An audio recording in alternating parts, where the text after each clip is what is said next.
अध्याय 7। लगभग 1 घंटे बाद ताड़ के पेड़ों की घनी छाया में दुबके जस ने ईरा को केबिन से बाहर आते देखा। उसने अब स्लैक्स और एक बीच जैकेट पहन ली थी। ये देखकर जस के होठों पे एक क्रूर विजयी मुस्कान तैर गई।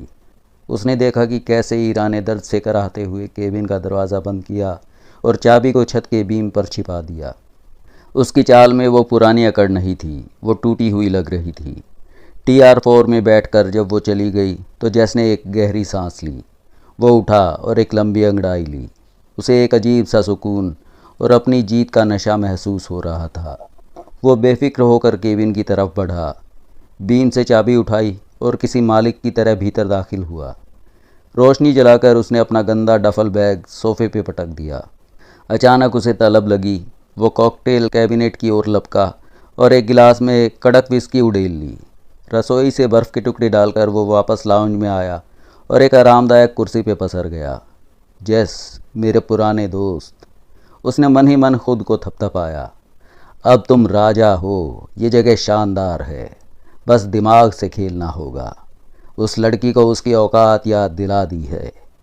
अब वो वही करेगी जो तुम कहोगे, और अगर उसने नखरे दिखाए तो बस उस प्यारे डैडी डेविन का नाम लेना काफ़ी होगा। धमकी मिलते ही वो भीगी बिल्ली बन जाएगी। उसने एक ही सांस में विस्की गटक ली, एक तृप्त आह भरी और गिलास कालीन पे लुढ़का दिया। आज की रात यहीं का राजा हूँ, उसने सोचा। चलो शाही शयन कक्ष का मुआयना किया जाए। वो गुनगुनाते हुए बेडरूम में दाखिल हुआ। एक बड़ा डबल बेड और शानदार सजावट उसका इंतज़ार कर रही थी। बहुत बढ़िया, उसने सोचा। अपनी जैकेट उतारकर उसने लापरवाही से कुर्सी पे फेंक दी और अलमारी खंगालने लगा। वहाँ रखे बीच वियर और कपड़े उसके दुबले पतले कुपोषित शरीर के लिए बहुत बड़े थे। उसने घृणा से मुंह बनाया और दराजों की ओर मुड़ा। शुरुआती दराजों में मिली कमीज़ें, रुमाल और मोजे उसके किसी काम के नहीं थे, लेकिन जैसे ही उसने आखिरी दराज खोली, उसकी आंखें फटी की फटी रह गईं। वहाँ एक तौलिए के नीचे आधा छिपा हुआ कुछ पड़ा था, एक .38 कोल्ट ऑटोमेटिक पिस्टल। कुछ पल तक वो बुत बना उस धातु के टुकड़े को घूरता रहा। फिर एक अजीब सी सिरहन और उत्तेजना के साथ उसने उसे सावधानी से उठा लिया। मोकासिन गिरोह का सरगना बनने के बाद से ये उसका सबसे बड़ा सपना था, उसकी सबसे गहरी ख्वाहिश। बंदूक को निहारते हुए उसकी दबी हुई नाक से सांसें सीटी की तरह बजने लगी। उसने टटोल कर देखा। मैगज़ीन में 5 कारतूस थे। वो बिस्तर के किनारे बैठ गया, एक हाथ में मैगज़ीन, दूसरे में बंदूक, और आंखों में एक खालीपन जिसमें धीरे धीरे एक नई चमक भर रही थी। वो काफ़ी देर तक बिना हिले डुले बैठा रहा। दिमाग में विचारों का तूफान उमड़ रहा था। अचानक उसके चेहरे पे एक शैतानी रहस्यमय मुस्कान खिल उठी। उसने धीरे से सिर हिलाया। उसे अपना रास्ता मिल गया था। ये बंदूक, उसने सोचा, ये मुझे किसी के भी बराबर खड़ा कर देती है। अब मैं सिर्फ ईरा से चिल्लर वसूलने वाला ब्लैकमेलर नहीं रह गया। अब मैं बड़ा खिलाड़ी हूँ। बड़ी रकम अब बस एक ट्रिगर भर की दूरी पे है। उसने क्लिक की आवाज़ के साथ क्लिप वापस लगाई और बंदूक को सिरहाने टेबल पर सजा दिया। जूते उतारकर वो बिस्तर पर लेटा और हाथ बढ़ाकर बत्ती बुझा दी। अंधेरे में भी उसके चेहरे पे वही मुस्कान चिपकी थी, एक शिकारी की मुस्कान जिसे अब सबसे बड़ा हथियार मिल गया था। अगला दृश्य। मेल नाश्ता ख़त्म करने ही वाला था जब ईरा लाउंज में दाखिल हुई। पिछली रात जब मेल 11 बजे घर लौटा था तो पूरे बंगले में पसरा अंधेरा और सन्नाटा उसे निराश कर गया था।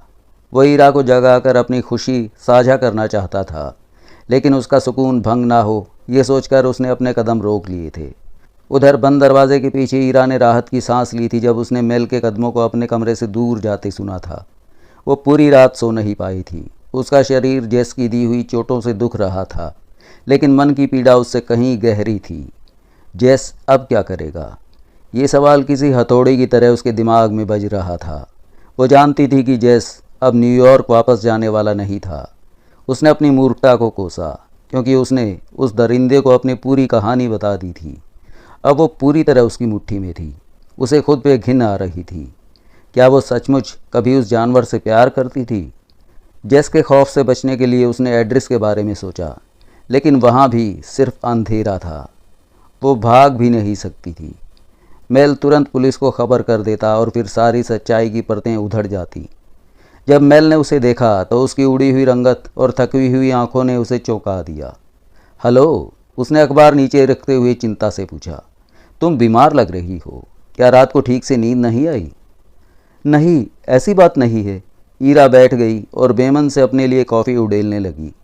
मैं ठीक हूँ, फिक्र मत कीजिए। उसने ज़बरदस्ती अपने चेहरे पे सामान्यता का मुखौटा लगाया और मेल की आंखों में देखा। तो पापा, जॉय ने क्या कहा? मेल का चेहरा खिल उठा, आंखों में एक नई चमक आ गई। हमारी शादी महीने के आखिर में हो रही है और उसके बाद हनीमून के लिए हम इटली जा रहे हैं, वेनिस। क्या तुम्हें 4 हफ्तों तक घर में अकेले रहने में कोई आपत्ति तो नहीं होगी? ईरा के दिमाग में बिजली कौंध गई। अंधेरे में उसे अचानक रोशनी की एक किरण नजर आने लगी थी। यही यही वो मौका था। मेल के जाते ही रास्ता साफ हो जाएगा। वो मिसेज स्टर्लिंग को कोई बहाना बनाएगी और चुपचाप पैराडाइज सिटी से हमेशा के लिए ओझल हो जाएगी। मेल के लौटने तक वो बहुत दूर जा चुकी होगी। मंजिल का पता नहीं था, लेकिन यहाँ से भागना तय था।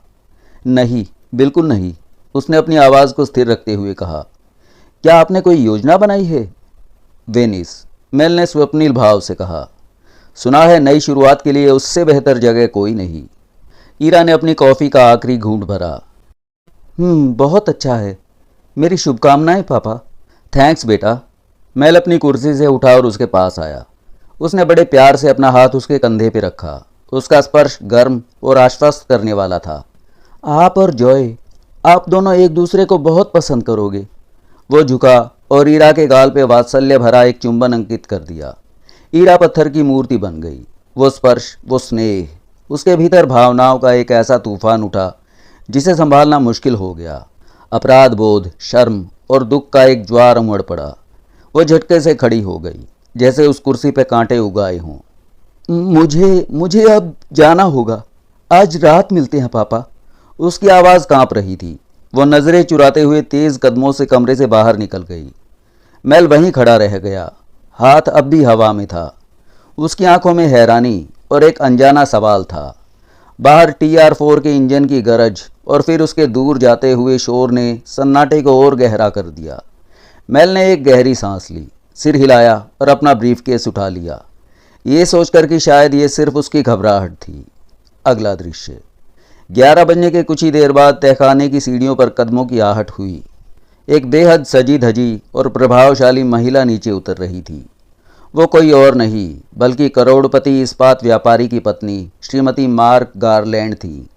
ईरा को सुरक्षा गार्ड ने पहले ही सतर्क कर दिया था। वो और उनके पति आज दोपहर न्यूयॉर्क के लिए रवाना हो रहे हैं। गार्ड ने फुसफुसाते हुए कहा था। कल रात कैसीनो में उन्होंने मोटी रकम जीती है। मुझे लगता है वो अपना माल सुरक्षित रखने आए हैं। ज़रा संभल कर रहना, उनका मिजाज मौसम की तरह बदलता है। जैसे ही श्रीमती गारलैंड नीचे पहुंची, ईरा शिष्टाचार के साथ अपनी जगह से खड़ी हो गई। गुड मॉर्निंग मिसिस गारलैंड, उसने विनम्रता से कहा। तुम मेल की बेटी हो ना? श्रीमती गारलैंड के चेहरे पे एक स्नेही मुस्कान थी। वो ईरा की मेज़ के पास वाली कुर्सी पे इत्मीनान से बैठ गईं। नोरेना, मैं तुम्हारी माँ को बहुत साल पहले जानती थी। उन्होंने ईरा के चेहरे को गौर से पढ़ा। तुम दोनों बिल्कुल एक जैसी हो, वही नैन नक्श। मैंने सुना है मेल दोबारा शादी कर रहे हैं, क्या तुम खुश हो? ये सवाल किसी तीखे कांटे की तरह ईरा के दिल में चुभ गया। एक और झूठ, एक और ढोंग। ओह यस मिसिस गारलैंड, मैं उनके लिए बहुत खुश हूँ। उसने अपनी मुस्कान को बिखरने नहीं दिया। तुम जॉय से मिल चुकी हो? जी हाँ। बहुत प्यारी है ना वो? जी बहुत। काश मैं तुमसे पहले मिल पाती। हमारे यहाँ अक्सर युवाओं का आना जाना लगा रहता है। अगले साल जब मेरा बेटा छुट्टियों में आएगा तो तुम्हें उससे ज़रूर मिलना चाहिए। बातों के बीच ही उन्होंने अपना कीमती हैंडबैग खोला और एक सीलबंद भारी लिफाफा निकाला। क्या तुम इसे मेरी तिजोरी में रख दोगी? ये रही चाबी। ज़रूर मैडम, ईरा ने कहा। उसका दिल पसलियों से बाहर आने को बेताब था। उसने लिफाफा और चाबी थाम ली। वो अपनी डेस्क के पीछे गई, दराज खोली और हाथ की सफाई दिखाते हुए पुट्टी का गोला अपनी हथेली में छिपा लिया। फिर वो तेज़ कदमों से गलियारे में मुड़ी और गारलैंड की तिजोरी के पास पहुंची। कांपते हाथों से उसने चाबी का निशान पुट्टी पे ले लिया। तभी उसके मन में एक शैतानी विचार आया। निशान क्यों? वो लिफाफा सीधे अपनी कमरबंद में क्यों ना छिपा ले? अलगीर को चाबी बनाने की मेहनत भी नहीं करनी पड़ेगी। अगले ही पल उसने वो विचार झटक दिया। नहीं, उसे मेहनत करने दो। उसने कड़वाहट से सोचा। उसे सोमवार से पहले पैसे नहीं मिलने चाहिए। उसने लिफाफा तिजोरी में रखा। अंदर का नज़ारा देख के उसकी आंखें चमक उठीं। गहनों के कई डब्बे और वैसे ही कई मोटे लिफाफे वहाँ पड़े थे। उसने दरवाज़ा बंद किया और ताला लगा दिया। जैसे ही वो पलटी उसका खून जम गया। श्रीमती गारलैंड गलियारे के मुहाने पे खड़ी थी, खामोशी से उसे ही देख रही थी। ईरा की रीढ़ में भय की एक ठंडी लहर दौड़ गई। ओह गॉड, उसने सोचा, अगर मैंने ये लिफाफा चुरा लिया होता तो अभी खेल खत्म हो चुका होता। वो बाल बाल बची थी। अगर कभी न्यूयॉर्क आना हुआ, श्रीमती गारलैंड ने सहज भाव से कहा, मानो उन्होंने ईरा के चेहरे का रंग उड़ते हुए ना देखा हो, तो हमसे ज़रूर मिलना। मैं तुम्हारे पिता को हमेशा कहती हूँ, लेकिन वो अपने काम में बहुत व्यस्त रहते हैं। ईरा ने बमुश्किल अपनी आवाज़ को सामान्य रखा। मैं ज़रूर आना चाहूँगी, लेकिन मुझे डर है कि फ़िलहाल न्यूयॉर्क जाना मुमकिन नहीं होगा। खैर, याद रखना। गुड बाय नोरेना। और वो अपनी महंगी परफ्यूम की खुशबू छोड़ती हुई वहाँ से चली गई। दोपहर के भोजन के वक्त ईरा उस कैफ़े में पहुंची जहां अलगीर किसी भूखे गिद्ध की तरह उसका इंतज़ार कर रहा था।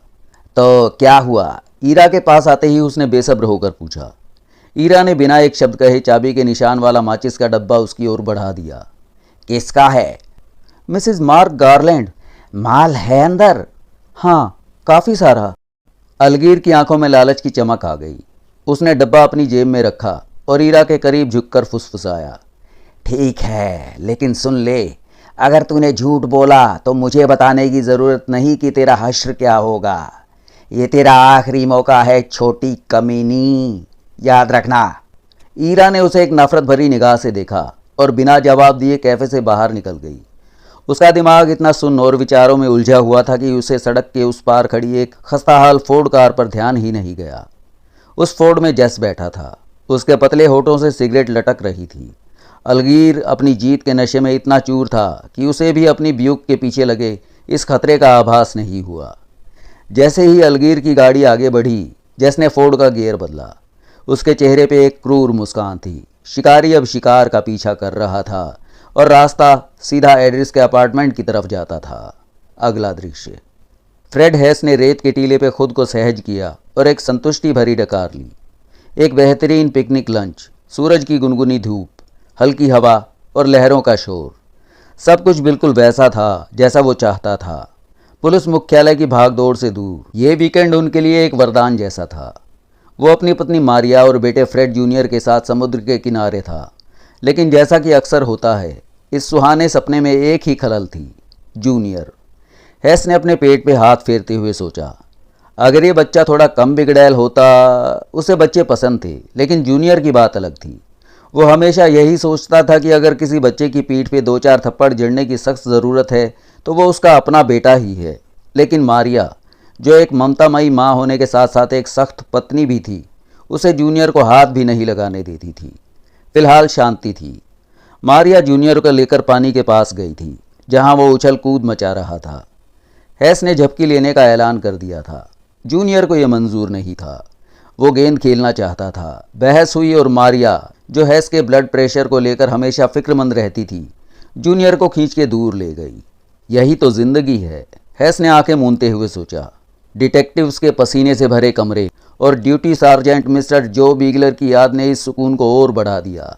बीगलर बेचारा तो अभी फ़ोन पे किसी की खोई हुई बिल्ली या चोरी चली गई कार की शिकायत सुन रहा होगा। हैस ने एक गहरी सांस ली और नींद की आगोश में जाने लगा। मुश्किल से 15 मिनट ही बीते होंगे कि जूनियर ने उसे जगा दिया। हैस गुस्से में उठ बैठा। जाओ, चले जाओ यहाँ से, उसने गुर्राते हुए कहा। जूनियर, जो देखने में अपने पिता की तरह ही एक छोटा और जिद्दी नकल था, अपनी जगह डटा रहा। जाओ, दौड़ लगाओ और देखो कितनी दूर जा सकते हो। जूनियर ने अनसुना कर दिया। उसने अपना रेत का फावड़ा उठाया और मारिया के पास जाकर बोला, मैं पापा को दफनाना चाहता हूँ। मारिया, जो पास ही छांव में बैठी थी, मुस्कुरा दी। 35 साल की मारिया भले ही दुनिया की सबसे खूबसूरत औरत ना हो, लेकिन उसका मजबूत चरित्र और उसकी नेकदिली हैस के लिए अनमोल थी। 10 साल की शादी के बाद भी वो उसे किसी से नहीं बदलता। ठीक है, उसने कहा, लेकिन धीरे से, पापा थके हुए हैं। अरे नहीं, हैस भड़क गया, मुझे शांति से रहने दो, मुझे कोई नहीं दफनाएगा। मैं तो पापा को दफनाना चाहता हूँ। जूनियर ने जिद पकड़ ली। फ्रेड, मारिया ने समझाया, बच्चों को ये सब पसंद होता है। तो तुम्हें दफना ले। एस ने भी अपनी ठुड्डी आगे कर दी। मुझे नहीं, मैं पापा को ही दफनाऊंगा, जूनियर जोर से चिल्लाया। वो मुझे दफनाना नहीं चाहता है, मारिया ने तंज कसा। वो तुम्हें दफनाना चाहता है। हाँ, सुन लिया मैंने, हैस ने बीच में ही कहा। अगर उसने मुझे छुआ तो उसे देख लूंगा मैं। फ्रेड, बच्चे मत बनो, मारिया ने कहा। जूनियर का भी दिन है, थोड़ी रेत डालने से तुम्हारा क्या बिगड़ेगा? मुझे फर्क नहीं पड़ता कि बच्चों को क्या पसंद है, लेकिन मुझे यह पसंद नहीं है। हैस का चेहरा लाल हो गया। लानत है। फ्रेड, हैस, ये क्या है? बच्चे के सामने ऐसी लैंग्वेज? मारिया हैरान रह गई थी। गुस्सैल, गुस्से वाले पापा। जूनियर खुशी से नाचने लगा। उसे अपने पिता की गलती मिल गई थी। जूनियर चुप रहो, मारिया ने डांटा। लेकिन पापा तो बोलते हैं, जूनियर ने चालाकी से कहा। पापा को नहीं बोलना चाहिए। मारिया ने हैस को घूरा। अब तुम खुद ही देख लो हैस, तुमने बच्चे को क्या सिखा दिया? हैस अपनी हंसी दबाते हुए बोला। कभी ना कभी तो सीखेगा ही। अब जाओ जूनियर, मुझे सोने दो। मैं पापा को दफनाना चाहता हूँ। जूनियर ने फिर वही राग अलाप दिया। मारिया ने हैस को देखा। फ्रेड, शांति चाहिए तो उसे करने दो ना, तुम जानते हो वो कैसा है। मैं पापा को दफनाऊंगा, जूनियर जीत के एहसास से चिल्लाया। अगर मैं उसे एक लगा दूं तो? हैस ने फुसफुसाया। बस एक छोटा सा, बेहोश हो जाएगा, दर्द नहीं होगा। फ्रेड, हैस, मारिया की आवाज में चेतावनी थी। हैस ने हार मान ली। तभी उसे एक विचार आया। ए जूनियर, उसने कहा, यहां आओ, एक राज की बात बतानी है तुम्हें। जूनियर की दिलचस्पी जाग उठी। वो पास आया। वो बड़ा रेत का टीला देख रहे हो? हैस ने इशारा किया। हाँ, कल रात वहां एक बूढ़ा आदमी सोया था। बहुत अच्छा आदमी है। उसके पास ढेर सारे मीट पाई हैं। मीट पाई का नाम सुनते ही जूनियर की आंखें चमक उठी। फिर क्या हुआ? उसने पूछा।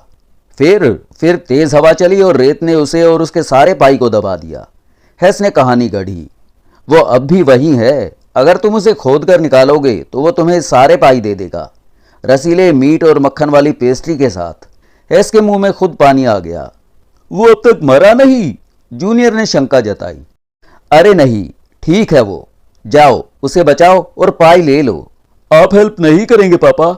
जूनियर ने पूछा। हाँ हाँ करूँगा, लेकिन एक शर्त पे। क्या पापा? मेरा हिस्सा बड़ा होगा, क्योंकि मैं बड़ा हूँ। जूनियर ने फौरन फैसला कर लिया। तब तो मैं खुद ही कर लूँगा। और वो फावड़ा लेकर टीले की तरफ दौड़ पड़ा। मारिया हंसी। तुम्हें शर्म आनी चाहिए। जब उसे पता चलेगा कि वहाँ कुछ नहीं है, तब तक घर जाने का वक्त हो जाएगा, हैस ने इत्मीनान से कहा और लेट गया। लेकिन मुश्किल से 10 मिनट ही बीते थे कि जूनियर की चीख ने उसे जगा दिया। हैस झल्ला के उठा। जूनियर टीले पे खड़ा होकर हाथ हिला रहा था। पापा जल्दी आओ, वो चिल्लाया। ये बूढ़ा आदमी नहीं है, ये एक औरत है और इसमें से बदबू आ रही है। अगला दृश्य। डॉक्टर लॉविस के काम खत्म करते ही समुद्र तट पे चहल पहल बढ़ गई। टेरल, बिगलर और हैस ऊंचे रेत के टीले के पास मुस्तैद खड़े थे, जबकि हत्या जांच दल ने उस अभागी लड़की का शव बड़ी सावधानी से उसकी कच्ची कब्र से बाहर निकाल लिया था। टेरल ने लॉविस की तरफ इशारा किया। डॉक्टर, अब यह आपकी जिम्मेदारी है। जल्दी रिपोर्ट चाहिए। पहली नज़र में तो मामला गला घोटने का लग रहा है। लॉविस ने सिर हिलाया और शव की ओर बढ़े। हैस ने गर्व से सीना तानते हुए कहा, देखा आपने, मेरा बेटा एक दिन बेहतरीन पुलिस वाला बनेगा। अगर उसकी नज़र ना पड़ती तो ये राज शायद हमेशा के लिए इस रेत में दफन रह जाता। बीगलर ने मुस्कुराते हुए कहा, बिल्कुल तुम्हारी तरह है फ्रेड। हाँ, हैस ने खुशी से कहा, आखिर परवरिश तो मेरी ही है। टेरल ने संजीदगी से कहा, ओके बॉयज़, काम पे लग जाओ। फ्रेड, और ज़्यादा आदमियों को बुलाओ, इस इलाके का चप्पा चप्पा छान मारो। हैस ने आदेश मिलते ही दौड़ लगा दी।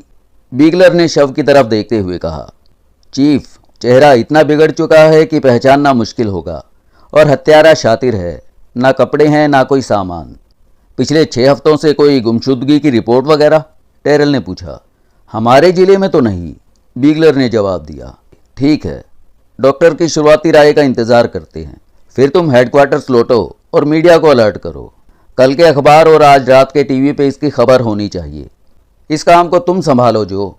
बीगलर ने उड़ती रेत को देख के झुंझलाहट जताई। इस हवा ने सब बिगाड़ दिया। फुटस्टेप्स मिलने की उम्मीद ना के बराबर है। मर्डरर ज़रूर कार से आया होगा और पूरी तैयारी के साथ आया होगा। यहाँ की रेत इतनी सख्त है कि हाथों से कब्र खोदना नामुमकिन है। फावड़ा तो ज़रूर होगा उसके पास। टेरेल ने सहमति में सिर हिलाया। और वो अपनी पहचान छिपाना चाहता था। बलात्कार नहीं हुआ, लेकिन कपड़े गायब हैं। इसका मतलब है वो डरता था कि कपड़े उसे फंसा सकते हैं। शायद वे एक दूसरे को जानते थे। तभी कच्ची सड़क पे एक एम्बुलेंस आती दिखाई दी। हैस, जो कि रेडियो पे निर्देश दे रहा था, वापस आ गया। लड़के आ रहे हैं, उसने सूचना दी। कुछ ही देर में डॉक्टर लॉविस ने अपनी शुरुआती जांच पूरी की। उनके इशारे पे इंटर्न ने शव को स्ट्रेचर पर रखा, कैनवास से ढका और एम्बुलेंस की ओर ले गए।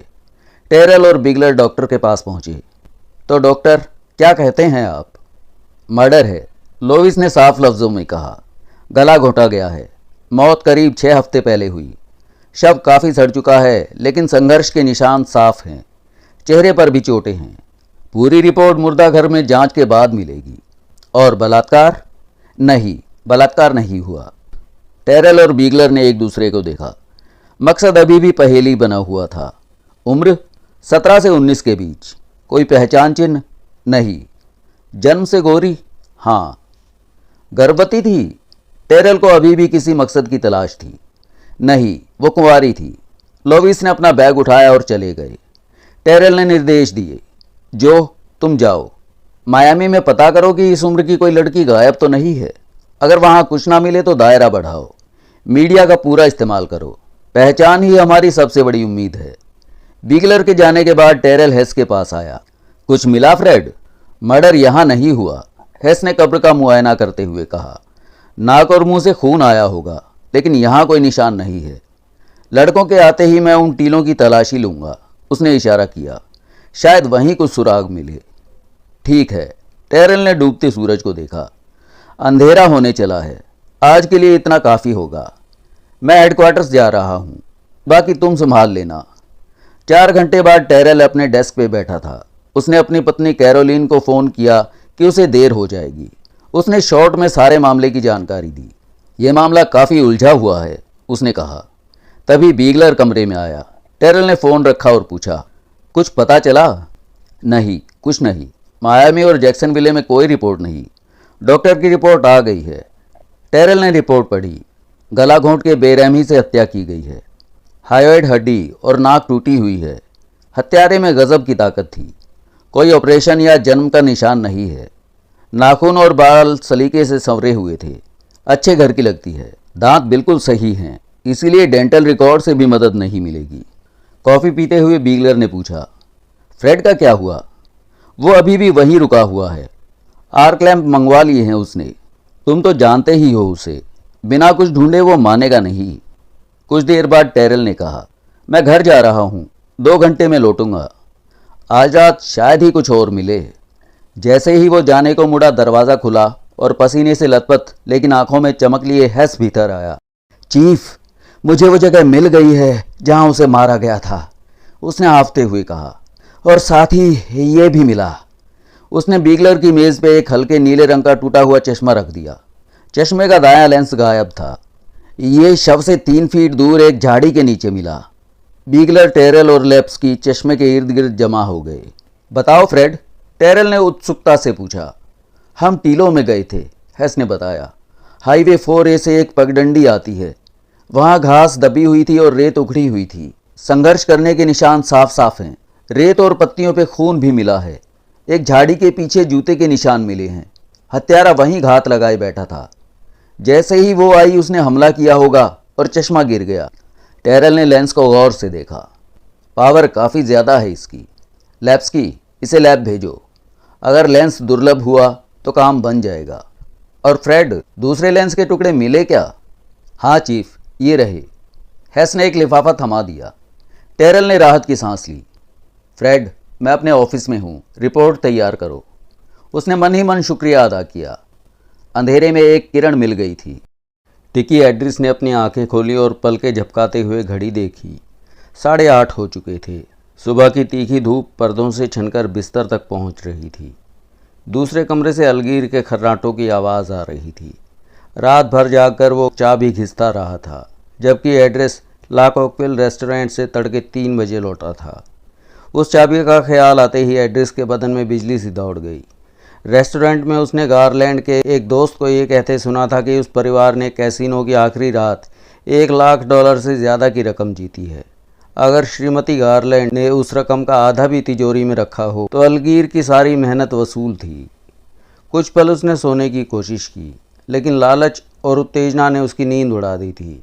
वो चादर हटाकर उठा और दबे पांव बैठक में आया। अलगीर सोफे पर बेसुध पड़ा था। एड्रिस बाथरूम में घुसा तो उसकी आवाज़ से अलगीर की नींद में खलल पड़ा। 10 मिनट बाद नहा धोकर एड्रिस दरवाज़ा खोलकर दूध और अखबार उठाने गया। जब वो लौटा तो अलगीर उठकर बैठ चुका था। कॉफ़ी मिलेगी? उसने जमाई लेते हुए पूछा। हाँ। एड्रिस रसोई में गया, कॉफ़ी परकुलेटर चालू किया और दीवार से टेक लगाकर अखबार खोला। अगले ही पल उसकी सांसें हलक में अटक गई।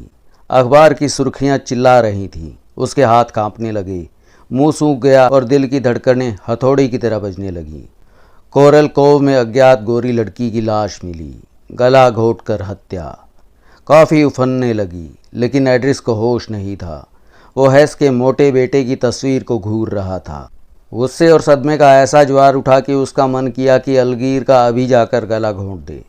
उसने मशीन बंद की और तमतमाए हुए चेहरे के साथ बैठक में लौटा। अलगीर अभी भी ऊँग रहा था, लेकिन एड्रिस का पीला चेहरा और आंखों में दहकते अंगारे देखकर वो सन्न रह गया। क्या हुआ? एड्रिस ने बिना कुछ बोले अखबार उसकी गोद में फेंक दिया। सुर्खियां पड़ते ही अलगीर के चेहरे से खून उड़ गया। वो लड़खड़ाकर खड़ा हो गया। ये क्या? वो हाँफने लगा। उन्होंने उसे ढूंढ लिया? डर के मारे उसके हाथ इतने काँप रहे थे कि अक्षर नाचना शुरू हो गए। उसने अखबार ज़मीन पे दे मारा। क्या लिखा है इसमें? एड्रिस ने कॉकटेल कैबिनेट से विस्की निकाली और 2 पैग बनाए। बताओ भी, क्या लिखा है? अलगीर चीखा। चुप रहो, एड्रिस गुर्राया। ये लो, पियो इसे। अलगीर ने एक ही सांस में विस्की हलक से नीचे उतारी और दूसरा गिलास भर लिया। मैं यहाँ से जा रहा हूँ, वो बड़बड़ाया। लानत है तुम पे टिकी, तुम्हारी बकवास योजना ने मरवा दिया। मैं बकवास बंद करो, एड्रिस फट पड़ा। ये सब तुम्हारी गलती है। मैंने कहा था उसे सुरक्षित दफनाना। एक बच्चे ने उसे खोद निकाला, इसे दफनाना कहते हैं? विस्की ने अलगीर को थोड़ी हिम्मत दी। उसने अखबार उठाया और पढ़ने की कोशिश की। मैंने उसे ठीक ही गाड़ा था, ये बस किस्मत खराब थी। किस्मत? एड्रिस का बस नहीं चल रहा था, वरना वो उसे वहीं ख़त्म कर देता। किस्मत नहीं, तेरी बेवकूफ़ी थी नालायक। अलगीर ने खबर पढ़ी और थोड़ी राहत की सांस ली। लगता है उन्हें पता नहीं कि वो कौन है। जब तक ईरा अपना रोल करती रहेगी वे कैसे जान पाएंगे कि वो लाश नोरेना है? एड्रिस ने भी खुद को शांत किया। उसने अखबार दोबारा पढ़ा। हाँ, उसने धीरे से कहा। रिपोर्ट में लिखा है कि चेहरा चींटियों ने खा लिया है। कोई पहचान चिन्ह नहीं, दांतों का कोई रिकॉर्ड नहीं है। शायद हम बच निकलेंगे। शायद? अलगीर फिर घबराया। मैं रिस्क नहीं ले सकता। पुलिस को मैं जानता हूँ, वे सब कुछ प्रेस को नहीं बताते। मैं आज दोपहर की फ़्लाइट से क्यूबा निकल रहा हूँ। मेरे पास 20,000 हैं, काफ़ी हैं। एड्रिस जानता था कि अलगीर के बिना गारलैंड का खजाना हाथ नहीं लगेगा। उसने अपनी नफ़रत को दबाया और मेज़ से गारलैंड की चाबी उठाकर उसके सामने हिलाई। इसकी कीमत $1 लाख हो सकती है, वो चिल्लाया। क्या तुम इसे छोड़कर भागोगे? अलगीर की आंखों में लालच और डर की जंग छिड़ गई। कल तक इंतज़ार करना बेवकूफ़ी है। अगर उन्हें पता चल गया तो स्कूल का टीचर मेरा हुलिया बता देगा। मैं जा रहा हूँ। $50,000 को लात मार रहे हो? एड्रिस ने उसे उकसाया। 20,000 कितने दिन चलेंगे? सुनो फिल, हम दोनों कल निकलेंगे, साथ में क्यूबा चलेंगे। तुम्हारे साथ? अलगीर ने हिकारत से देखा। मैं नरक में भी तुम्हारे साथ नहीं जाऊंगा। हर पुलिस वाला तुम्हें पहचानता है सन की बोने। तुम्हारे साथ रहना मतलब अपनी गर्दन खुद फंदे में डालना। एड्रिस का खून खौल उठा, लेकिन उसने धीरज रखा। अभी उसे अलगीर की ज़रूरत थी। ठीक है, उसने कहा, हम अलग हो जाएंगे, लेकिन पहले गारलैंड का काम निपटाते हैं। मैं नहीं रुकने वाला। एड्रिस ने अब अपना आखिरी पत्ता खेला। ठीक है, तो फिर सारा पैसा मेरा हुआ। अलगीर ठिठक गया। क्या मतलब? अगर तुम साथ नहीं हो तो सारा माल मेरा।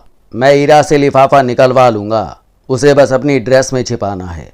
तुम पागल हो टिकी, कल तक पुलिस तुम्हें दबोच लेगी। जैसे ही राज खुलेगा ईरा तोता बन जाएगी और सब कुछ उगल देगी।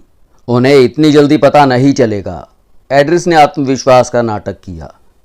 टेरल धीमा है, मैं रिस्क ले लूँगा। $1,00,000 के लिए ये सौदा बुरा नहीं है। अलगीर सोच में पड़ गया। एड्रिस समझ गया कि मछली जाल में फंस रही है। तुम्हें सच में लगता है हम कर लेंगे? अलगीर ने पूछा। बिल्कुल, मैं अपनी जान दांव पे क्यों लगाऊंगा? अलगीर ने विस्की का घूंट भरा।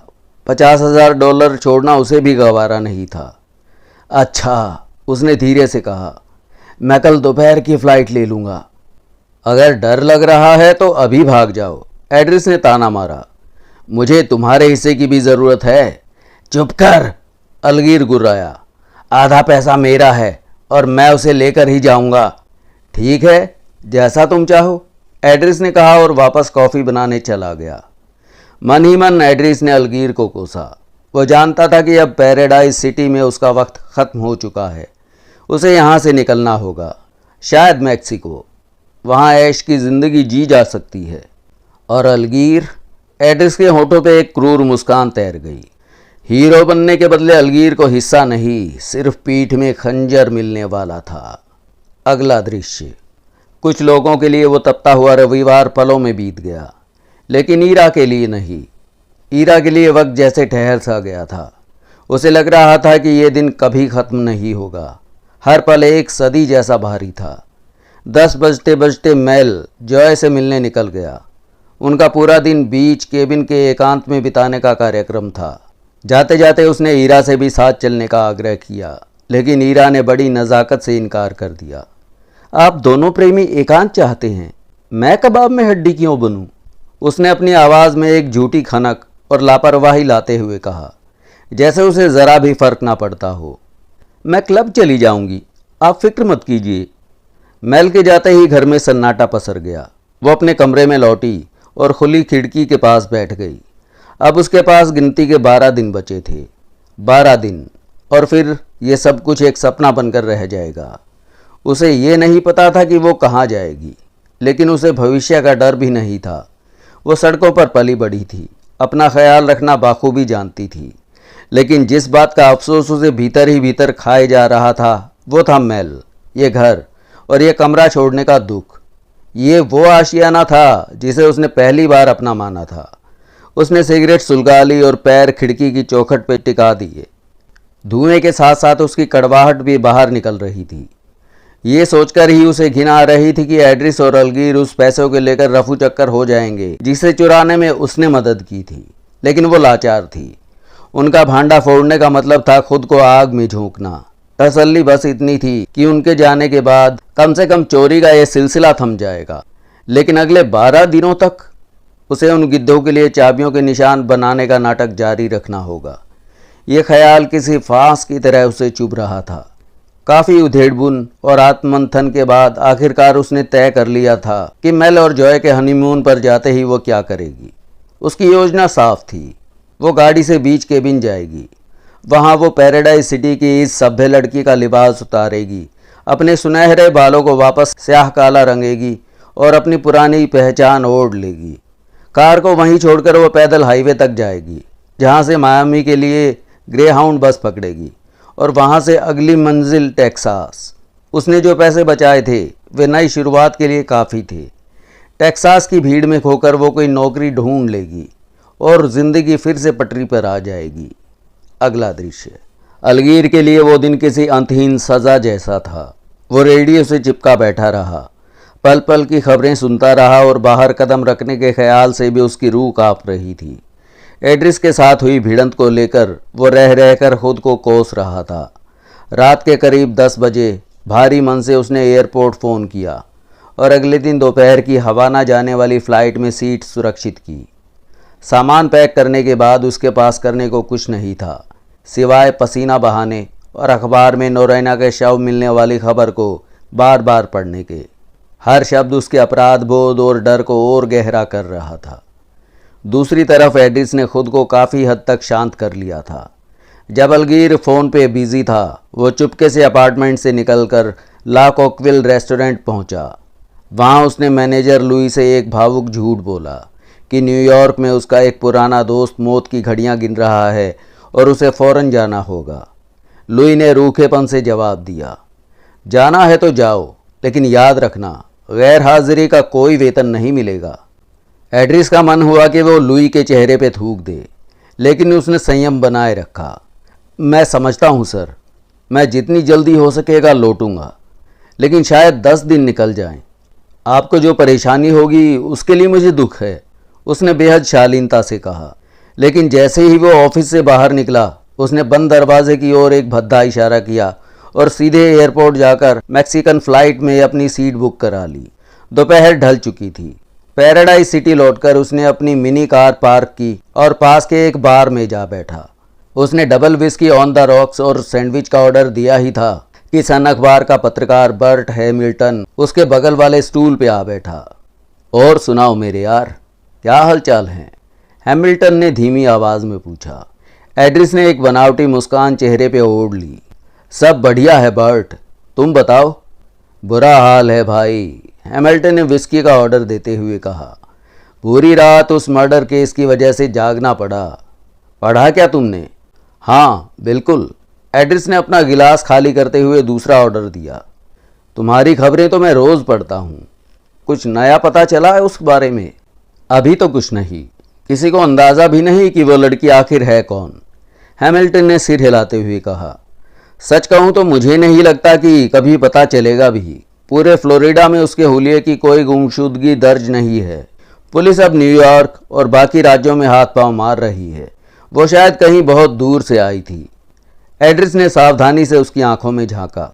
कैप्टन टेरल सुलझे हुए इंसान हैं, अगर कोई सुराग होगा तो वो ढूंढ ही लेंगे। क्या वाकई उनके हाथ कुछ भी नहीं लगा? हैमिल्टन, जो चश्मे जैसे अहम सुराग से अनजान था, बोला। कुछ भी नहीं, ना कोई निशान, ना डेंटल रिकॉर्ड, ना फिंगरप्रिंट्स। शरीर पर पहचान का कोई जरिया ही नहीं। पुलिस अंधेरे में तीर चला रही है। ये सुनते ही एड्रिस के सीने से जैसे कोई भारी पत्थर हट गया था। उसने अपनी ड्रिंक खत्म की और एक गहरी सुकून भरी सांस ली। अच्छा बट, चलता हूँ, बाद में मिलेंगे। वो स्टूल से उतरा और एक बेफिक्र अंदाज में सिर हिलाते हुए बार से बाहर निकल गया। उसे अब यकीन हो चला था कि वो बच निकला है। अगला दृश्य। जेस फार के लिए वो दिन मानो थम सा गया था। वक्त बीतने का नाम ही नहीं ले रहा था।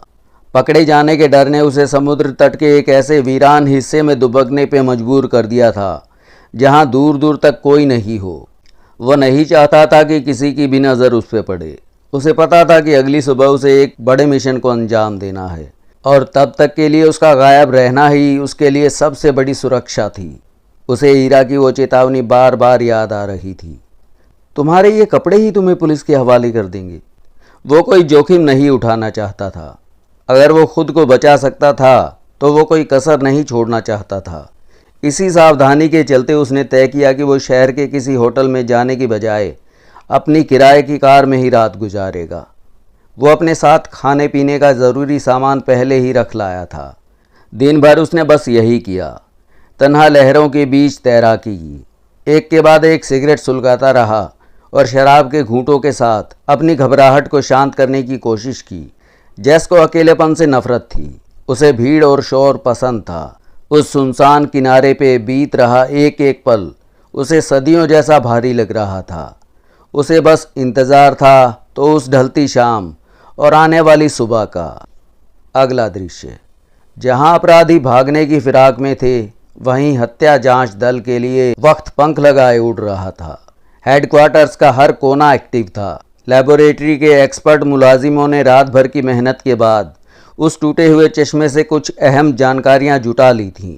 सुबह के 7:45 बज रहे थे। कैप्टन टेरल अपनी डेस्क पे जमे हुए थे। उनके साथ बीगलर और हैस भी थे। तीनों थके हुए थे, आंखों में नींद थी, लेकिन हाथ में कॉफ़ी और सिगरेट का सहारा था। टेरल तीसरी बार लैब की रिपोर्ट को स्कैन कर रहे थे। रिपोर्ट के मुताबिक चश्मे के मालिक को आंखों की गंभीर समस्या थी। लेंस के नंबर से ये साफ था कि वो आदमी बिना चश्मे के देख भी नहीं सकता था। उसकी दाईं आंख की स्थिति बाईं आंख से अधिक खराब थी। इतवार की फिक्र छोड़ो, टेरल ने कड़क आवाज़ में निर्देश दिया। 100 मील के दायरे में जितने भी होलसेल ऑप्टिशियन हैं, उनके मालिकों को ढूंढो। अगर फैक्ट्रियां बंद है तो उनके घर जाओ और ताले खुलवाओ। मुझे आज शाम तक ये पता लगना चाहिए कि ये लेंस किसे सप्लाई किए गए थे। जांच के दायरे को बढ़ाते हुए उन्होंने जैकोबी को सभी बड़े अस्पतालों और नेत्र विशेषज्ञों की सूची खंगालने पर लगा दिया। वहीं 3 अन्य अधिकारी नीले प्लास्टिक फ्रेम के निर्माता की तलाश में जुटे थे। टेरल की नज़र अब रेत पर मिले जूतों के निशानों की रिपोर्ट पे पड़ी। सुराग दिलचस्प था। कातिल लगभग 6 फीट लंबा था और वज़न 190 पाउंड के आसपास रहा होगा। उसने 10 नंबर के जूते पहने थे, जो पैराडाइज सिटी की महंगी दुकान द मैंस शॉप से हाल ही में खरीदे गए थे। एक अधिकारी पहले ही उस सेल्समैन को ढूंढने के लिए निकल चुका था जिसने ये जूते बेचे थे। हैस कोरल को घटनास्थल के लिए रवाना हुआ ताकि दिन की रोशनी में कुछ और सुराग मिल सके। टेरल ने एक गहरी सांस ली और बिगलर की तरफ देखा। मुझे लगा था कि टीवी पे अपील करने के बाद कोई ना कोई जानकारी ज़रूर मिलेगी। बिगलर ने कंधे उचकाए। शनिवार की रात लोग बाहर होते हैं। अभी 5 मिनट में रिपीट टेलीकास्ट है, शायद कुछ निकल कर आए। अगले कुछ घंटे फ़ोन की अंतहीन घंटियों और बेकार की सूचनाओं के बीच बीते। जैकोबी ने डॉक्टर हुनस्टीन के रिकॉर्ड से 2 संदिग्ध लड़कियों के नाम निकाले, लेकिन जांच करने पे पता चला कि दोनों अपने घरों में सुरक्षित थीं और उनके पास नीले चश्मे भी नहीं थे। दोपहर में टेरल खुद कोरल कोव पहुंचे। तपती धूप में अधिकारी टीलों की खाक छान रहे थे, लेकिन परिणाम शून्य था। पसीने से तरबतर हैस ने हार मानते हुए कहा, कुछ नहीं है यहाँ चीफ, चलिए हेडक्वार्टर्स चलते हैं, शायद वहाँ चश्मे को लेके कोई खबर मिली हो। मुख्यालय लौटते ही बिगलर ने एक लंबी सूची उनके सामने रख दी। चीफ, हमारे पास 32 ऐसी लड़कियां हैं जो इसी नंबर का चश्मा पहनती हैं। 3 तो स्थानीय हैं और बाकी मायामी और जैक्सनविले से हैं। हालांकि किसी के लापता होने की रिपोर्ट नहीं है, लेकिन हमें एक एक करके सबको चेक करना होगा। टेरल की आंखें थकान से लाल थीं, लेकिन संकल्प अडिग था। मैक्स को इस पर लगाओ, हमें आज ही पता करना है कि वो चश्मा किसका था। जैकोबी ने हताशा भरे चेहरे के साथ एक बार फिर टेलीफोन का रिसीवर उठा लिया। जांच अभी लंबी चलने वाली थी। बिगलर ने टेरल को अपडेट देते हुए कहा, चीफ, एक गवाह आ रहा है जो शायद काम का साबित हो। उसका दावा है कि वो 6 हफ्ते पहले, यानी पिछले महीने की 17 तारीख को सुबह 8 बजने के करीब उसने एक लड़की और एक आदमी को कोरल कोव की तरफ गाड़ी ले जाते देखा था। टेरल के थके हुए चेहरे पे उम्मीद की चमक आ गई। वेरी गुड, जैसे ही वो आए उसे सीधे मेरे केबिन में लेके आना। फिर लैप्सकी को सिगरेट का धुआं उड़ाते देख वो कड़क कर बोले, मैक्स, खाली बैठने की बजाय जैकोबी की मदद करो। मुझे यहाँ नतीजे चाहिए, धुआं नहीं। टेरल के जाते ही लैप्सकी ने अपनी भौं सिकोड़ी। लगता है बुढ़े का मूड आज कुछ ज़्यादा ही खराब है। मुझे उनके मूड से कोई मतलब नहीं, केस की चिंता है, बिगलर ने झल्लाते हुए कहा। अब गपशप छोड़ो और काम पे लग जाओ। लैप्सकी अनिच्छा से जैकोबी के पास पहुंचा और नामों की सूची पर नज़र डाली। अचानक उसकी आंखें एक नाम पे ठहर गई। हे जो, क्या तुमने नोटिस किया, इस लिस्ट में डेविन की लड़की नोरेना का नाम भी है। बिगलर ने चिढ़ के जवाब दिया, हाँ मैं पढ़ सकता हूँ, लेकिन हमें पता है कि वो लापता नहीं है। तो फिर इस लिस्ट में उसके नाम से तुम क्या समझ रहे हो? लैप्सकी ने शांति से अपनी सिगरेट बुझाई और दूसरी सुलगाते हुए कहा, बात वो नहीं है, बात यह है कि वो चश्मा नहीं पहनती। तो इससे क्या फ़र्क पड़ता है? बिगलर का पारा चढ़ने लगा। टॉम, तुम्हारी यही समस्या है, काम से ज़्यादा तुम्हारा ध्यान फालतू की बातों में रहता है। लैप्सकी ने पेशेंस बनाए रखी। जो, मैं फिर कह रहा हूँ, मैंने उसे 4-5 बार गाड़ी चलाते देखा है। उसने कभी चश्मा नहीं पहना था, कभी नहीं। बिगलर के चेहरे के भाव अचानक बदल गए। उसने झपटकर मेज से लैब रिपोर्ट उठाई। रिपोर्ट में साफ लिखा था कि चश्मा पहनने वाले को उसे लगातार पहनना पड़ेगा। उसने लैप्सकी की तरफ गहरे संशय से देखा। मैं गपशप ज़रूर करता हूँ जो, लैप्सकी ने आत्मविश्वास के साथ कहा, लेकिन मैं एक बेहतरीन पुलिस वाला भी हूँ। क्या अब तुम्हें मेरा इशारा समझ में आ रहा है? बिगलर अब पूरी तरह सतर्क हो चुका था। रिपोर्ट कहती है कि इसके बिना वो देख भी नहीं सकती, और तुम कह रहे हो कि डॉक्टर वेडमैन की लिस्ट में उसका नाम है, लेकिन वो चश्मा नहीं पहनती। ये तो विरोधाभास है। बिल्कुल, अब लग रहा है कि तुम्हारा दिमाग सही दिशा में दौड़ रहा है। लैप्सकी ने चुटकी ली। बिगलर फौरन अपनी डेस्क पे पहुंचा और मायामी में डॉक्टर वेडमैन के क्लिनिक पे फ़ोन लगाया। वहां मौजूद नर्स ने रविवार की छुट्टी में खलल पड़ने पर नाराजगी जताई और साफ कह दिया कि वो फ़ोन पे मरीजों की जानकारी साझा नहीं करेगी। उसने रूखेपन से फ़ोन काट दिया।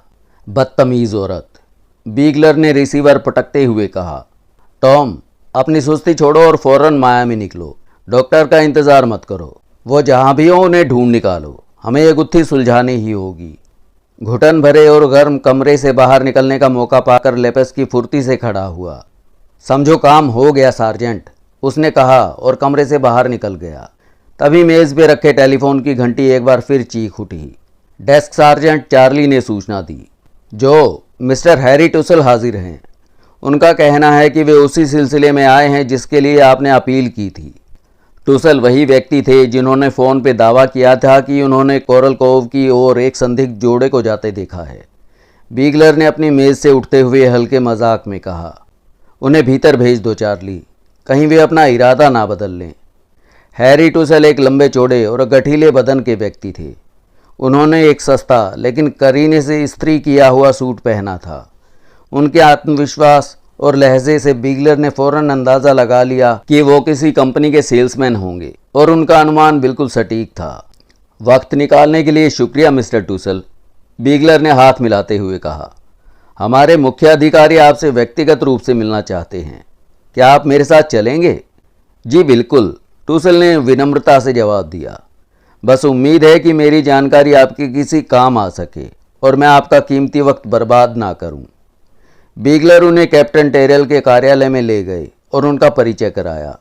टेरल ने एक कुर्सी की तरफ इशारा करते हुए कहा, तशरीफ़ रखिए मिस्टर टूसल। मुझे बताया गया है कि आपके पास इस केस से जुड़ी कुछ अहम जानकारी है। टूसल ने बैठते हुए कहा, जी कैप्टन, आज सुबह रेडियो पे आपका प्रसारण सुना तो मुझे उस लड़की की याद आ गई। मुझे लगा कि आपको इस बारे में बताना मेरा फ़र्ज़ है। टेरल के चेहरे पे प्रशंसा का भाव आया। आज के दौर में आप जैसे जागरूक नागरिक कम ही मिलते हैं। क्या आप कॉफ़ी लेना पसंद करेंगे? थैंक्स कैप्टन, लेकिन मैं कॉफ़ी को हाथ भी नहीं लगाता। टुलस ने मुस्कुरा के मना कर दिया। टेरल के इशारे पे बीगलर ने 2 पेपर कप में कॉफ़ी निकाली, एक टेरल के लिए और एक खुद के लिए। इस पेचीदा जांच के बीच कॉफ़ी ही थी जो उन्हें ऊर्जा दे रही थी। हाँ तो मिस्टर टुलस, अब विस्तार से बताइए, टेरल ने अपनी डायरी खोलते हुए कहा। कैप्टन, मैं मेलर प्रोडक्ट्स का सेल्स रिप्रेजेंटेटिव हूँ, टुलस ने शुरू किया। मैं मियामी से लेकर वेस्ट तक के छोटे किराना स्टोर्स का काम देखता हूँ। पिछले महीने की 17 तारीख को मुझे जल्दी निकलना था, इसीलिए मैं सुबह 7:30 बजे ही मियामी से अपनी कार लेकर निकल पड़ा। टेरल ने उन्हें बीच में ही टोकते हुए बड़ी सावधानी से पूछा, एक पल के लिए रुकिए मिस्टर टूलस। आगे बढ़ने से पहले मैं आपसे पूछना चाहता हूँ कि क्या हमारे पास आपका पूरा पता दर्ज है? जी नोट कीजिए, 377 बिस्किन स्ट्रीट, मियामी। टुलस ने अपना पता लिखवाते हुए कहा। शुक्रिया, अब अपनी बात जारी रखें, टेरल ने गंभीरता से कहा। मैं हाईवे 4A पकड़कर सिकोम्बे की ओर बढ़ रहा था, टुलस ने यादों के तार जोड़ते हुए बताया। सड़क पर गाड़ियों का रेला था। मेरे ठीक आगे एक ब्यूक रोडमास्टर कन्वर्टिबल कार चल रही थी जिसकी छत खुली हुई थी। एक आदमी गाड़ी चला रहा था और उसके बगल में एक खूबसूरत गोरी लड़की बैठी थी। हम करीब 50 मील प्रति घंटे की रफ्तार से बढ़ रहे थे कि अचानक उस आदमी ने दाएं मुड़ने का सिग्नल दिया। मुझे ज़ोर से ब्रेक मारना पड़ा क्योंकि मुझे वहाँ किसी के मुड़ने की ज़रा भी उम्मीद नहीं थी।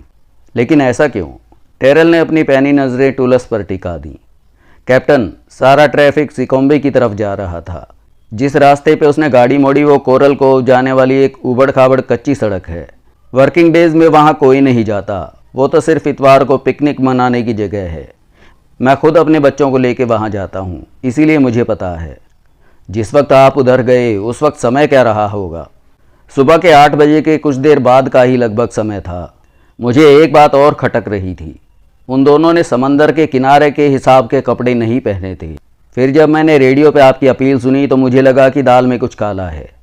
टेरल ने उसे प्रोत्साहन देते हुए कहा, आपने बिल्कुल सही किया। तो उसके बाद वे उस कच्ची सड़क पे ओझल हो गए। हाँ, लेकिन कहानी यहीं ख़त्म नहीं होती।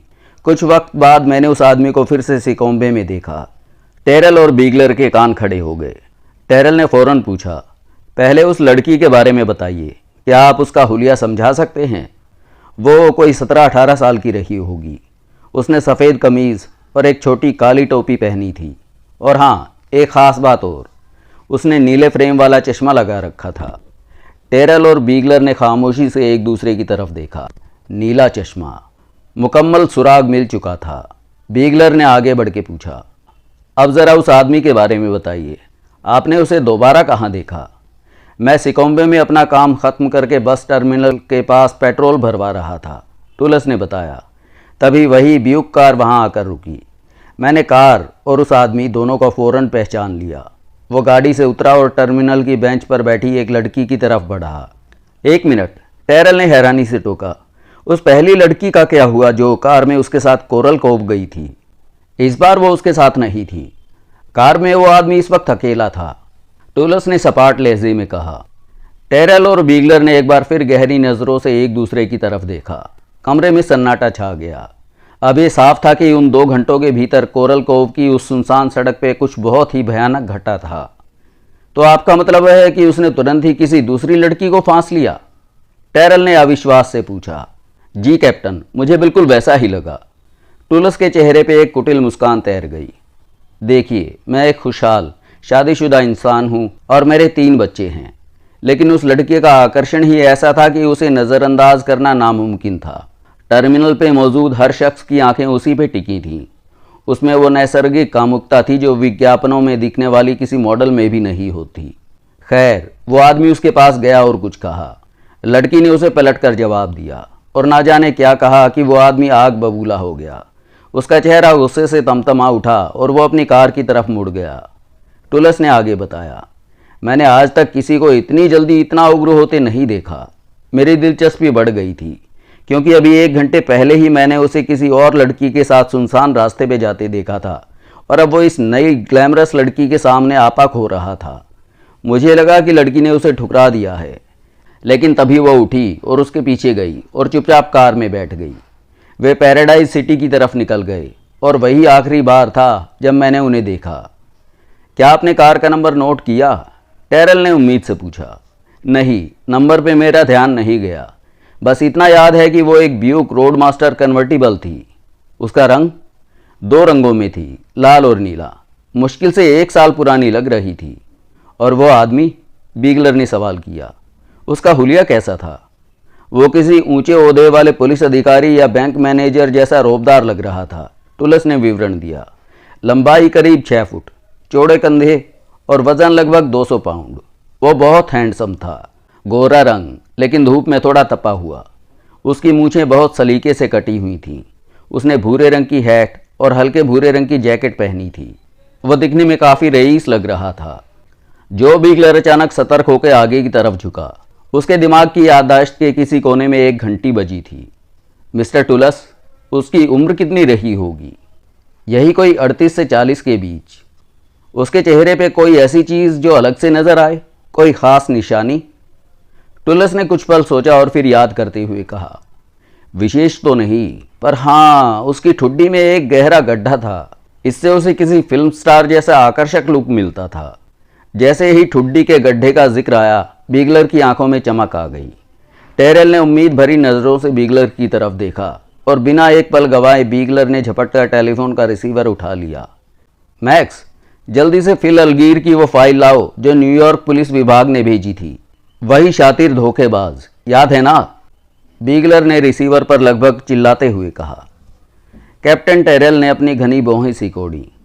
अलगीर? तुम्हें शक है कि वो यहाँ है? बीगलर ने रिसीवर रखते हुए जवाब दिया। हो सकता है कि मैं गलत हूँ चीफ, लेकिन हुलिया एकदम मेल खाता है। वारंट जारी होते ही वो न्यूयॉर्क से रफू चक्कर हो गया था। पूरी पॉसिबिलिटी है कि वो यहीं कहीं छिपा हो। तस्वीर आने के इंतज़ार में टेरल ने टुलस की तरफ रुख किया। जब तक फाइल आती है मिस्टर टुलस, क्या आप उस दूसरी लड़की के बारे में कुछ और बता सकते हैं? जी हाँ, बिल्कुल। मेरा ध्यान उस पर तब गया जब वो मियामी एयरपोर्ट की बस से उतरकर बेंच पर बैठी। टुलस ने आंखों में एक चमक के साथ कहा। उसकी चाल, कैप्टन, वो किसी मूक फिल्म की अभिनेत्री जैसी थी, मदमस्त और बेफिक्र। मर्लिन मुनरो के बाद मैंने ऐसी कशिश किसी में नहीं देखी। उसकी उम्र और हुलिया? मुश्किल से 18 या 19 साल। कद करीब 5 फुट 6 इंच, एकदम छरहरी और सुगठित देह।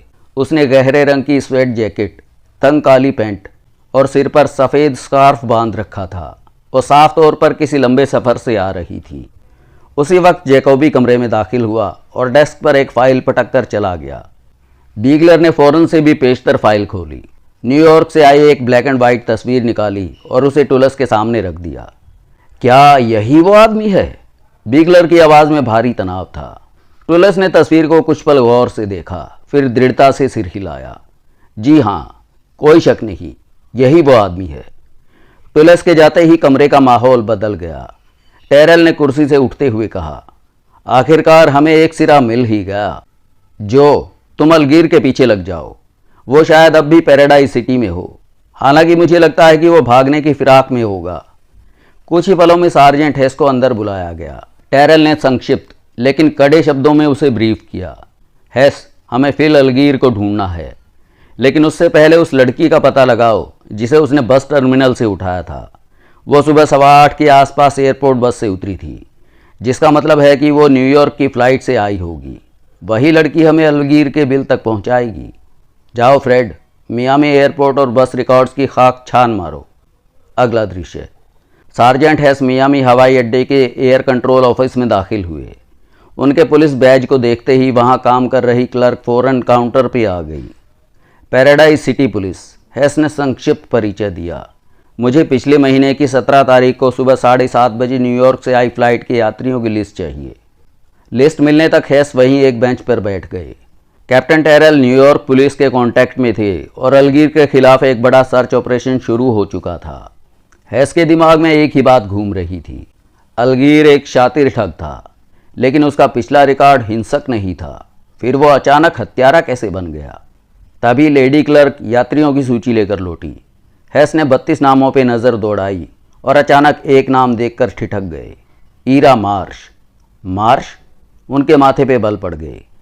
क्या ये महज इत्तेफाक था कि मृतका का नाम म्यूरियल मार्श था और न्यूयॉर्क से आने वाली इस लड़की का नाम ईरा मार्श? उन्होंने क्लर्क से और जानकारी मांगी। लड़की ने टिकट की कॉपी निकाल दी, जिस पर न्यूयॉर्क का एक पता दर्ज था, 579 ईस्ट बैटरी स्ट्रीट। 1.5 घंटे बाद हेस मुख्यालय में टेरल को रिपोर्ट दे रहे थे। चीफ, सिकोम्बे टर्मिनल पर पुलिस ने जिस लड़की को देखा था उसका नाम ईरा मार्श है। एयरपोर्ट के गार्ड्स को भी वो याद है। उसका हुलिया ही कुछ ऐसा है। वो न्यूयॉर्क से आई थी और अब हमारे पास उसका पता भी है। हमें फ़ौरन न्यूयॉर्क पुलिस से इसके बारे में पूछना चाहिए। टेरल ने रजामंदी में सिर हिलाया। हाँ, फ़ौरन पता लगाओ। क्या उसका डेवन परिवार से कोई रिश्ता है? वो अंतिम संस्कार में आई हो सकती है, लेकिन वो अलगीर की कार में क्या कर रही थी? तभी बीगलर और लेप्स्की कमरे में दाखिल हुए। बीगलर ने कहा, चीफ, टॉम लेप्स्की के पास एक अजीब जानकारी है। नोरेना डेविन, जो चश्मा पहनने वालों की लिस्ट में शामिल है, असल में चश्मा पहनती ही नहीं है। लेप्स्की ने उसे कई बार गाड़ी चलाते देखा है। लेप्स्की ने आगे बात संभाली। डॉक्टर वेइडमैन ने पुष्टि की है कि नोरेना को गंभीर एस्टिग्मेटिज्म यानी दृष्टि दोष है। उसके बिना वो लगभग आधी अंधी है। मैंने डॉक्टर को मिला हुआ वो लेंस दिखाया और उन्होंने फ़ौरन पहचान लिया कि ये उन्हीं के प्रेस्क्रिप्शन पे बना है। लेकिन हैरानी की बात यह है कि वो लड़की बिना चश्मे के शान से कार चलाती है। टेरल ने झुंझलाते हुए अपनी गर्दन खुजलाई। लेप्स्की, तुम अपना वक्त बर्बाद कर रहे हो। जब हमें पता है कि नोरेना डेविन सुरक्षित है और लापता नहीं है, तो उसके चश्मे के पीछे क्यों पड़े हो? लड़कियां अक्सर अपनी खूबसूरती के चक्कर में चश्मा नहीं पहनती, भले ही उन्हें कुछ दिखाई ना दे। लेकिन चीफ, वो बिना चश्मे के कार चलाती है। ये मुमकिन नहीं है। लेप्स्की ने दलील देनी चाहिए। बस, बहुत हुआ। टेरल ने अधीरता से घड़ी देखी। 9 बजने वाले हैं। नोरेना के पिता से मैं बाद में बात कर लूँगा। फिलहाल हमारा पूरा फोकस अलगीर पे होना चाहिए। उसकी तस्वीर लो और शहर के हर होटल की खाक छान मारो। कल सुबह के बुलेटिन में उसका हुलिया हर हाल में फ्लैश होना चाहिए। काम पर लगो। लेप्स्की ने बीगलर की तरफ एक बेबस नज़र डाली, तस्वीर उठाई और कमरे से बाहर निकल गया। उसे लग रहा था कि वे किसी बहुत बड़े राज के करीब हैं और उस राज को टेरल फिलहाल नज़रअंदाज कर रहे थे। टेरल ने सख्त लहजे में बीगलर को हिदायत दी, जो जब हमें अलगीर जैसे बड़े अपराधी को पकड़ने के लिए हर हाथ की ज़रूरत है, तो अपने आदमियों को इन मामूली कामों में मत उलझाओ। मेल डेवन की बेटी की चिंता करना हमारा काम नहीं है। Yes chief. बीगलर ने दबी आवाज में कहा। हालांकि उसके मन का संदेह अब भी शांत नहीं था। टेरल ने झल्लाते हुए आगे कहा, खैर, उस वेटर एड्रेस को फ़ोन लगाओ, पूछो कि क्या म्यूरियल डेविन ने कभी उससे ईरा मार्श नाम की इस लड़की का जिक्र किया था। बीगलर ने तुरंत ला कोकविल रेस्टोरेंट फ़ोन मिलाया। वहाँ के मैनेजर लुई ने जो जानकारी दी उसने बीगलर को चौंका दिया। एड्रेस यहाँ नहीं है, वो अचानक न्यूयॉर्क निकल गया है किसी मरते हुए दोस्त से मिलने के लिए। 10 दिन तक वापस नहीं आएगा। बीगलर ने तंज कसते हुए फ़ोन रख दिया। चलो, कम से कम उस कमीने का एक दोस्त तो है। उधर हैस अपनी डेस्क पे अंगड़ाई लेते हुए बोले। हैरानी की बात तो ये है कि अलगीर जैसा शातिर ठग अचानक कातिल क्यों बन गया। इसके पीछे कहीं कोई बहुत बड़ा मकसद तो नहीं। लेकिन बीगलर का दिमाग कहीं और था। उन्होंने अपनी जासूसी के हुनर पर दाव लगाते हुए जनरल मोटर्स नाइट सर्विस को फ़ोन किया। उन्होंने उस नीली लाल ब्यूक रोड मास्टर के बारे में पूछा। जवाब उम्मीद से बेहतर मिला। गैरेज के कर्मचारी ने बताया, जी हाँ, हम उन्हें जानते हैं। Mister Harry chambers, handsome personality, सुनहरे बाल और सलीके वाले कपड़े। वे यहाँ घूमने आए थे। बीगलर की धड़कनें तेज़ हो गईं। क्या उनकी कार अभी वहाँ है? नहीं, वे पिछले हफ्ते आए थे। 9 तारीख को उन्होंने पूरा भुगतान कर दिया था। हमारे क्लर्क को लगा कि वे शहर छोड़कर जा रहे हैं। वे रीजेंट होटल में ठहरे थे। बीगलर ने जब आखिरी सवाल पूछा, क्या उनकी ठुड्डी में गड्ढा था, तो जवाब मिला, हाँ बिल्कुल, इतना गहरा कि उसमें कंचा समा जाए। रिसीवर पटकते हुए बीगलर के चेहरे पे विजयी मुस्कान थी। देखा है, पहली ही कोशिश में सटीक निशाना। अब कौन कहता है कि मैं अच्छा जासूस नहीं हूँ? इसी को किस्मत कहते हैं बीगलर, ये जासूसी नहीं। हैस ने चुटकी ली, लेकिन बिना वक्त गंवाए रेडियो रूम को संदेश भेजा कि लेप्स्की को तुरंत रीजेंट होटल भेजा जाए। 10 मिनट बाद लेप्स्की का फ़ोन आया, जिसने उम्मीदों पर पानी फेर दिया। चीफ, अलगीर या हैरी चैम्बर्स 9 तारीख को ही रीजेंट होटल छोड़ चुका है। उसने आगे का कोई पता नहीं दिया है। ऐसा लगता है वो शहर से बाहर निकल गया है। टेरल ने हार नहीं मानी। हो सकता है उसके पास पैसे ख़त्म हो गए हों। लेप्स्की, तुम शहर के सस्ते लॉज और मामूली रेस्टोरेंट्स को खंगालो। वो अब भी इसी शहर की किसी अंधेरी गली में हो सकता है। ढूंढो उसे। लेप्स्की ने एक गहरी ठंडी सांस भरी और फ़ोन रख दिया। रात अभी बहुत लंबी होने वाली थी।